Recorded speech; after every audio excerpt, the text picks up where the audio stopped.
Hey everyone, Casey here from Clientric. In today's tutorial, we're going to be diving into Zoho Bookings and how you can set up your Zoho consultants. So let's log in and I'll see you there. Alright, now that we're logged in, we're going to go ahead and set up your consultants. It's going to be very similar to all of the other things we've just done. So we're going to log in. If we come over here to the settings tab in the top right, click that. And again, on the left-hand side, you're going to see General, Workspaces, Consultations, and then we have Consultants. So we're going to click on the Consultants tab. And this is where you can see we have our main one user currently. And if we want to create a new user, we can just click plus. This is actually going to take us to our Zoho One admin panel where you can add in new individuals. So you can choose users here. Unfortunately, we don't have many other users in the system. We just have this user 2. So we're going to go ahead and say that they are staff.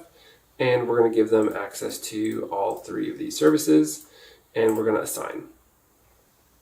So once that's done, the user has been successfully added. We're going to come back here. We can reload this page and we see that user 2 is now in here. So this is how you go about adding in a consultant into the system.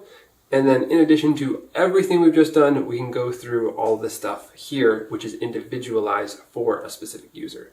So for the consultant information, you can add in the name, email address, contact number, role, all this stuff. Some of it will be pulled in from Zoho One, some of it won't be. Not entirely sure why that is, but that's just the way it is. We also have the working hours here, which is very similar to the way you can set working hours for consultations, but this is on an individual user level. So you can set those up however you would like, and again, edit those and make it however you want. If you were to customize that, you can choose specific hours that you work. You can also set special working hours and unavailability based on each individual person as well. You can also change the number of assigned consultations they have. So for example, currently they are active in these. So you can assign new consultations. So over here, I can actually deselect or select all the consultations. So maybe I don't want them to have access to the sample service anymore. That's gone. So that's now been updated and I can control what they have access to in this area here. And then we also have the consultant booking URL. So you can change that to, let's say, user 2. I can save that. That is now that individual user's booking link. And then we have the booking page settings for this individual user as well. And we have the ability to embed it as a widget. So you can look at all of these in a few different ways. So right now, if I were to click on this link, unfortunately, our system isn't set up for that because it's using our subdomain of our main domain. So that's going to affect that as well. But if we were to go here, we would only be able to book a meeting or a consultation with this specific user and only of those consultations that they have access to. So we can only either book an introduction or a 30-minute consultation. That's it.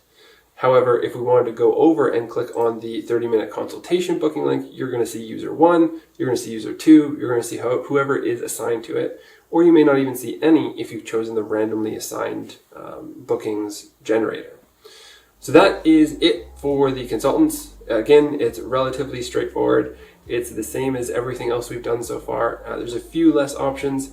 So that shows you a little bit about how you can manage your consultants in Zoho Bookings. Now, please make sure you are liking and subscribing to our channel. It really helps us reach a new audience like yourself who are struggling but maybe don't have the information at the fingertips that they need in order to be successful. If you have any questions or comments, please post them down below. We want to make sure you are getting as much value out of these videos as possible.